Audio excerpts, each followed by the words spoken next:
ഇനി good evening 24 പോകുന്നത് ബീഹാറിലേക്കാണ്. നിയമസഭാ തെരഞ്ഞെടുപ്പിന്റെ വോട്ടെണ്ണൽ മറ്റന്നാൾ. എക്സിറ്റ് പോൾ ഫലങ്ങളിൽ പ്രതീക്ഷയർപ്പിച്ച് BJP JDU സഖ്യം.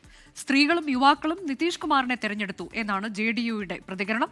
നിതീഷ് കുമാർ തന്നെ മുഖ്യമന്ത്രിയാകും എന്ന് പ്രഖ്യാപിച്ചതിനാൽ മന്ത്രിസഭയുടെ ഘടന ഉൾപ്പെടെയുള്ള കാര്യങ്ങളിൽ പ്രാഥമിക ചർച്ചകളിലേക്ക് കടക്കാൻ ഒരുങ്ങുകയാണ് NDA. എക്സിറ്റ് പോൾ ഫലങ്ങൾ തകിടം മറിയുമെന്ന് RJD നേതാവ് തേജസ്വി യാദവ് പറഞ്ഞു. ശ്രീനാഥ് ചന്ദ്രൻ പട്നയിൽ നിന്ന് തത്സമയം. ശ്രീനാഥ്, ഇനിയിപ്പോൾ മണിക്കൂറുകൾ മാത്രമേ ഉള്ളൂ. ഈ മുന്നണികൾ നേതാക്കളുടെയൊക്കെ ചങ്കിടിപ്പ് വർദ്ധിക്കുന്ന സമയം കൂടിയാണ്. ഇതിനോടകം തന്നെ ചില പ്രതികരണങ്ങൾ എക്സിറ്റ് പോൾ ഫലങ്ങൾ വന്നതിന് ശേഷമൊക്കെ നമ്മൾ കണ്ടു. കഴിഞ്ഞ തവണ ഉണ്ടായതുപോലെ വലിയ തിരിച്ചടിയായിരിക്കും. എക്സിറ്റ് പോൾ ഫലങ്ങളുമായി ബന്ധമൊന്നും ഉണ്ടാകില്ല എന്ന് മഹാസഖ്യം പറയുന്നു.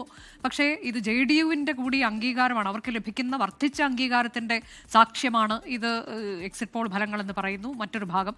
ആ തരത്തിലേക്കൊക്കെയുള്ള പ്രതികരണങ്ങൾ നമ്മൾ കേൾക്കുകയാണ്. ഏതായാലും അവസാന നിമിഷങ്ങളിൽ എന്തൊക്കെയാണ് അവിടെ നൽകാനുള്ള വിശദാംശങ്ങൾ?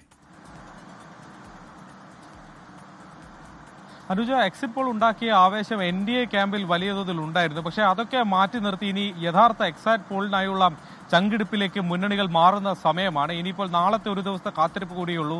മറ്റന്നാൾ അറിയാം വോട്ടെണ്ണി തുടങ്ങുമ്പോൾ അത് എക്സിറ്റ് പോൾ ശരിയാകുമോ ഇനിയെല്ലാം. തേജസ്വി യാദവ് പറഞ്ഞ പോലെ മഹാസഖ്യത്തിനാകുമോ, മഹാസഖ്യം തൂത്തുവാരുന്ന നിലയ്ക്ക് ഒരു തെരഞ്ഞെടുപ്പ് ഫലം ഉണ്ടാകുമോ എന്നുള്ളതൊക്കെ ആ വിധം മാത്രമേ അറിയാൻ കഴിയൂ. ഏതായാലും JDU ക്യാമ്പിൽ ഇന്ന് വലിയ സന്തോഷം പ്രകടമായി തന്നെ കാണാൻ കഴിഞ്ഞു. JDU ദേശീയ വക്താവുമായി നമ്മൾ നേരിട്ട് സംസാരിച്ചതാണ്. രാജീവ് രഞ്ജൻ പ്രസാദ് പറയുന്നത് JDUവിന് ഇത്തവണ വലിയ സീറ്റ് കിട്ടുമെന്ന് പ്രവചനങ്ങൾ പറയാനുള്ള പ്രധാനപ്പെട്ട കാരണം സ്ത്രീകളും യുവാക്കളും കൂടുതലായി JDUവിന് അനുകൂലമായി വോട്ട് ചെയ്തു എന്നതാണ്. സ്ത്രീകൾക്ക് അനുകൂലമായി നടത്തിയ ചില പ്രഖ്യാപനങ്ങൾ, അവരുടെ അക്കൗണ്ടുകളിലേക്ക് പണമെത്തിയത് അടക്കമുള്ള ക്ഷേമ പദ്ധതികൾ അത് ഗുണം ചെയ്തു എന്നതാണ് അദ്ദേഹത്തിന്റെ ഒരു നിരീക്ഷണം. അതേസമയം അശോക് ഗെഹ്ലോട്ട് അടക്കമുള്ള കോൺഗ്രസ് നേതാക്കൾ ഈ തെരഞ്ഞെടുപ്പ് കാലത്ത് തെരഞ്ഞെടുപ്പിന് മുന്നോടിയായി ഇത്തരം ക്ഷേമ പദ്ധതികൾ പ്രഖ്യാപിക്കുന്നത് തെരഞ്ഞെടുപ്പിന്റെ ശോഭയെ കെടുത്തും എന്നതടക്കമുള്ള പ്രതികരണങ്ങൾ നടത്തിയിരുന്നു. എന്നാൽ രാജീവ് രഞ്ജൻ പ്രസാദിന്റെ പ്രതികരണം ഇതുമായി ബന്ധപ്പെട്ട് അദ്ദേഹം പറയുന്നത് ഇത് തെരഞ്ഞെടുപ്പ് കാലമായതുകൊണ്ട് നടത്തിയ പ്രഖ്യാപനങ്ങളല്ല, അതിനു മുമ്പ് സ്ത്രീകൾക്ക് വേണ്ടിയുള്ള പ്രഖ്യാപനങ്ങളൊക്കെ നടത്തിയിരുന്നു. അതിന്റെയൊക്കെ ഒരു ഗുണമാണ് ഇപ്പോൾ തെരഞ്ഞെടുപ്പിൽ വരാൻ പോകുന്നത് എന്നൊരു ആത്മവിശ്വാസമാണ് JDU ക്യാമ്പിലുള്ളത്. ഏതാണ്ട് കഴിഞ്ഞ തവണ കിട്ടിയതിനേക്കാൾ 30 സീറ്റോളം അധികം JDUവിന് കിട്ടും എന്നതാണ് എക്സിറ്റ് പോളുകൾ പറയുന്നത്. അങ്ങനെയെങ്കിൽ അത് കഴിഞ്ഞ തെരഞ്ഞെടുപ്പുകൾ 2015-20 തെരഞ്ഞെടുപ്പുകളിൽ നിന്നൊക്കെ വ്യത്യസ്തമായി JDUവിന്റെ ഗ്രാഫ് ആദ്യമായി മുകളിലേക്ക് പോകുന്ന ഒരു കാഴ്ചയാകും ഇത്തവണ തെരഞ്ഞെടുപ്പിൽ ഫലം വരുമ്പോൾ ഉണ്ടാവുക.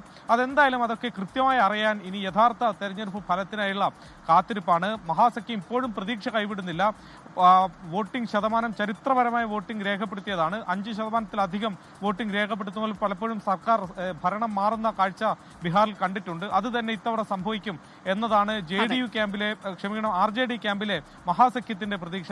അത്തരം ഒരു പ്രതീക്ഷയാണ് ഇന്നിപ്പോൾ തേജസ്വി യാദവും പങ്കുവെച്ചത്. അനുജ, അതാണ് പോളിംഗ് ശതമാനം ഉയർന്നതൊക്കെ തങ്ങൾക്ക് ഗുണകരമാകുമെന്നത് മഹാസഖ്യം പ്രതീക്ഷയായി മുന്നോട്ട് വയ്ക്കുന്നു. എന്നാൽ മറുഭാഗമാകട്ടെ തങ്ങൾക്ക് എക്സിറ്റ് പോൾ എന്താണോ അത് തന്നെയാകും എക്സാക്ട് പോളിലും ഉണ്ടാകാൻ പോകുന്നത്. ആ ഫലം അറിയാൻ ഇനി ഏതാനും മണിക്കൂറുകൾ മാത്രമാണ് ബാക്കി.